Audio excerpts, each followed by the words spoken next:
Le Shabbat qui vient est auréolé de deux saintetés. Le Shabbat Miketz, où nous lisons les exploits de Yosef Hatzadik, et le Shabbat Hanouka. Et comme il n'y a pas de hasard, nous nous proposons aujourd'hui de mettre en évidence un des liens qui relie l'événement de la fête de Hanouka avec le contenu de la paracha de Miketz. Dans cette paracha de Miketz, lorsque Yosef Hatzadik décrypte à Pharaon son rêve et qui lui dit qu'il va falloir se préparer à affronter d'abord cette année d'abondance, mais ensuite cette année de disette, Yosef dit à Pharaon, Vata yere Pharaon ish navon v'chacham. Il faut que Pharaon choisisse un homme qui soit à la fois intelligent et sage. Et Pharaon va lui dire, il n'y a pas plus sage et intelligent que toi, et c'est ainsi que Yosef va devenir le vice-roi de l'Égypte.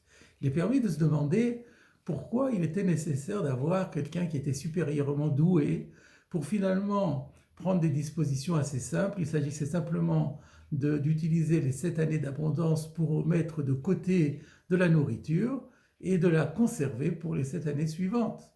Et pourquoi fallait-il quelqu'un qui était extraordinairement doué sur le plan intellectuel? Il est vrai que les faits ont donné raison à Yosef, parce que il s'est avéré que le texte de la Torah nous dit que lorsque les 7 années de famine ont commencé, eh bien, toute l'Égypte était affamée. Et Rashi explique, parce que bien qu'en vérité, chaque particulier avait aussi mis de côté de la nourriture, mais à part la nourriture qui avait été mise de côté par Yosef, toutes les autres provisions qui avaient été faites individuellement par les Égyptiens avaient tous pourri.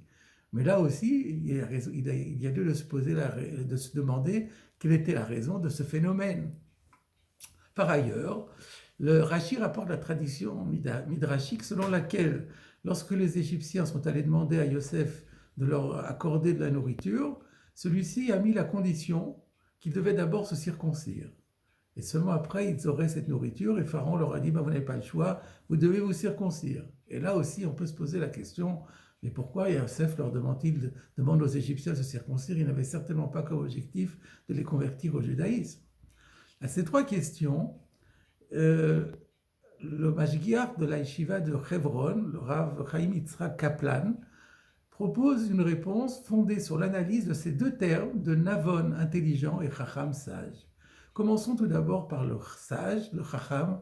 Nous connaissons tous cette citation du Talmud dans le traité Tamid, page 32, qui dit « Ezeu Chacham » qui est le sage? Haroet Anolad, c'est celui qui prévoit le futur. Seulement, explique-t-il, il ne s'agit pas simplement de prévoir le futur. Il faut aussi régler son comportement en fonction de cette anticipation, de cette prévision. Car un des travers de la nature humaine, c'est toujours de repousser au lendemain ce qu'on peut faire le jour même. Ainsi que s'agissant de cette année d'abondance, lorsqu'arrive la première année d'abondance, les Égyptiens avaient tendance à se dire, cette année on va bien en profiter, on va faire la belle vie, et puis il sera toujours temps de faire des provisions les années suivantes. Et quand arrive la seconde année, de même, et ainsi la troisième semaine, etc., etc. Le vrai Chacham, c'est ça que Yosef disait, c'est celui qui voit le futur déjà au présent. Et c'est seulement dans ces conditions, si on a l'impression que l'année de famine est déjà là, c'est seulement dans ces conditions qu'on peut se préparer comme il convient à affronter les années de famine. Voilà pour le Chacham. Mais ça ne suffit pas. Il faut aussi être Navon. Navon, c'est, d'après nos textes, c'est Mevin Davar Mitoch Davar. Celui qui est intelligent et qualifié de Navon, c'est celui qui arrive à comprendre une chose à partir d'une autre, c'est-à-dire qui a la capacité de déduction. En l'occurrence, il fallait déduire de cet exposé, de cette annonce de ces 7 années suivies de cette autre année, il fallait comprendre qu'en fait, les 7 années d'abondance n'étaient pas un but en soi. C'était simplement, ou pas ça simplement, c'était une occasion offerte par Akadosh Baruch Hu de prendre ses précautions pour pouvoir ensuite affronter dans de bonnes conditions les 7 années de disette.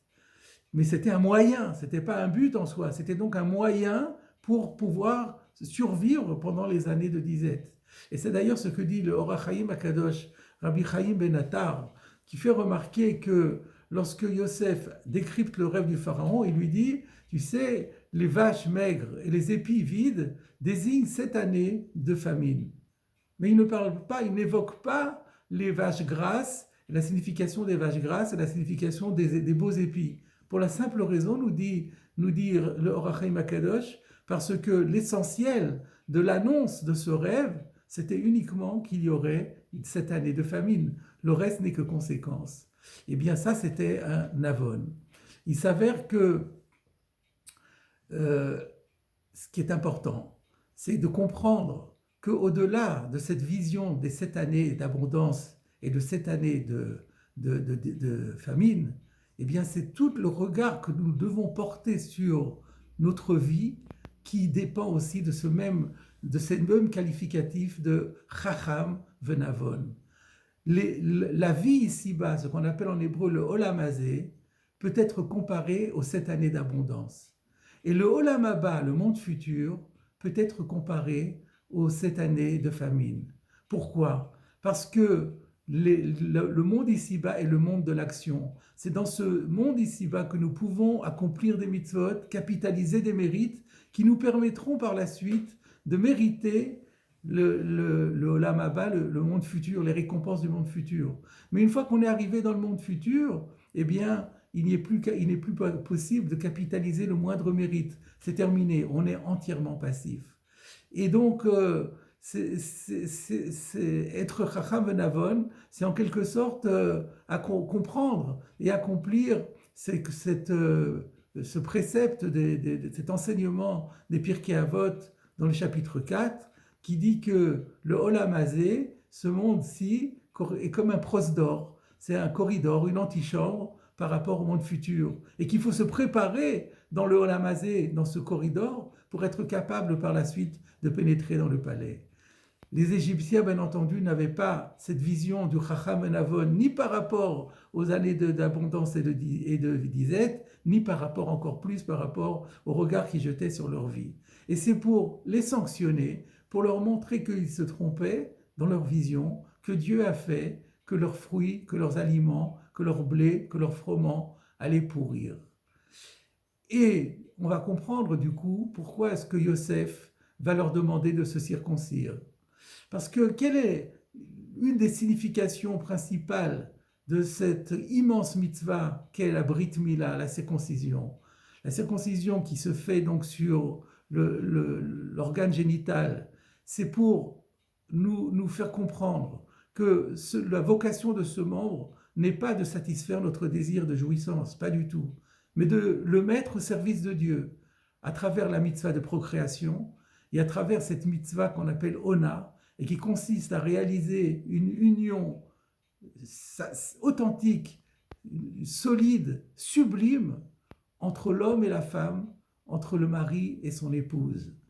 Eh bien, cette mitzvah, finalement, est le symbole même de cette idée que le Olam Hazé n'est pas un but en soi, mais n'est qu'un corridor, une antichambre par rapport au Olam Haba. Et c'est pour cela que Yosef leur dit, si vous voulez comprendre la leçon, si vous voulez comprendre pourquoi vos fruits ont pourri, eh bien vous devez vous circoncire. Et là, mes chers amis, nous trouvons le lien avec Hanouka. Hanouka, les Grecs avaient dit à Israël, vous n'avez plus de part en Dieu d'Israël, parce que leur vision du monde était complètement opposée à celle du judaïsme. Leur vision du monde était que ce monde ici-bas nous a été donné pour que nous en jouissions au maximum et que notre façon d'y fonctionner, c'est d'en profiter le maximum possible. Et bien entendu, ce n'était pas du tout la vision du judaïsme. Alors pour bien montrer, pour s'inscrire en faux contre la vision du judaïsme, ils ont interdit aux Juifs de pratiquer la circoncision. Et finalement, le miracle a eu lieu et la circoncision a été à nouveau permise. Et ce que dit un des plus grands maîtres, un grand maître du Moyen-Âge, un grand maître espagnol du Moyen-Âge, Rabbi Yehuda Rabbi Barzilai de Barcelone, auteur du Sefer Haïtim, il dit que pourquoi est-ce que la fête de Hanouka a été instituée de durer 8 jours, alors que finalement le miracle de la fiole a permis à la fiole qui avait une durée d'1 jour de durer 8 jours. Donc en fait, il y avait 7 jours de miracle. On aurait dû faire, c'est une question classique, on aurait dû dire que la fête de Hanouka dure 7 jours. Et il répond, mais c'est en référence à la mitzvah de la Brit Mila qui avait été interdite et qui est redevenue permise. Brit Mila qui, comme nous le savons tous, est pratiquée le 8e jour de la vie du bébé.